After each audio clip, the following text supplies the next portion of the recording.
ബിസ്മില്ലാഹി അൽഹംദുലില്ലാഹി വസ്സലാത്തു വസ്സലാമു അലാ അഷ്റഫിൽ മുർസലീൻ വഅലാ ആലിഹി വസഹ്ബിഹി അജ്മഈൻ അമ്മാ ബഅദ്.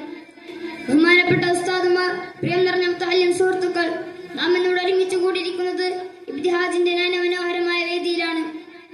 ഇന്നിവിടെ എനിക്ക് തെരഞ്ഞെടുക്കപ്പെട്ടിരിക്കുന്ന വിഷയം ഉമ്മ വാത്സല്യത്തിന്റെ കടലാണ്. ഈ വിഷയത്തെ ആസ്പദമാക്കി ഏതാനും വാക്കുകൾ മാത്രം പറഞ്ഞുകൊണ്ട് ഞാൻ നിർത്താം. നാഥൻ തൗഫീഖ് നൽകുമാറാകട്ടെ.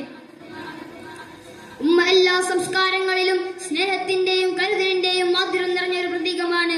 ഇസ്ലാമിക പശ്ചാത്തലത്തിൽ ഉമ്മക്ക് നൽകിയിരിക്കുന്ന പ്രാധാന്യം അതിമഹത്തായ ഒന്നാണ്. ഉമ്മയുടെ വാത്സല്യം ഒരിക്കലും മറക്കാൻ കഴിയാത്ത വിധം ഓരോ മനുഷ്യന്റെ ജീവിതത്തിലും ദീപ്തമായി തെളിയുന്നു.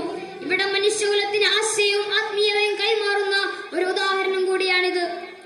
പ്രവാചകനായ മുഹമ്മദ് സല്ലല്ലാഹു അലൈഹി വസല്ലം തങ്ങള് തന്റെ അനുയായികൾക്ക് നൽകിയത് ഉമ്മയുടെ പ്രാധാന്യം മനസ്സിലാക്കുന്ന അനവധി സന്ദേശങ്ങളാണ്.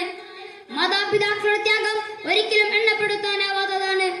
പ്രവാചകനായ മുഹമ്മദ് സല്ലല്ലാഹു അലൈഹി വസല്ലം തങ്ങള് ഉമ്മയുടെ പ്രാധാന്യം മനസ്സിലാക്കുന്ന ഹദീസുകളിൽ പറയുന്നതായി കാണാം.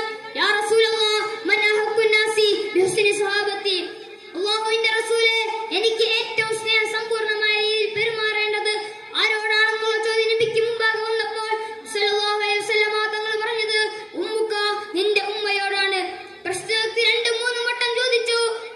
അപ്പോൾ സല്ലല്ലാഹു അലൈഹി വസല്ലം തങ്ങൾ പറഞ്ഞത് ഉമ്മുക, നിന്റെ ഉമ്മയോടാണ്.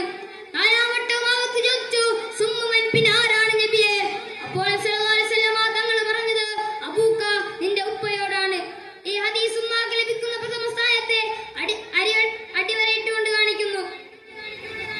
വാത്സല്യത്തിന്റെയും ത്യാഗത്തിന്റെയും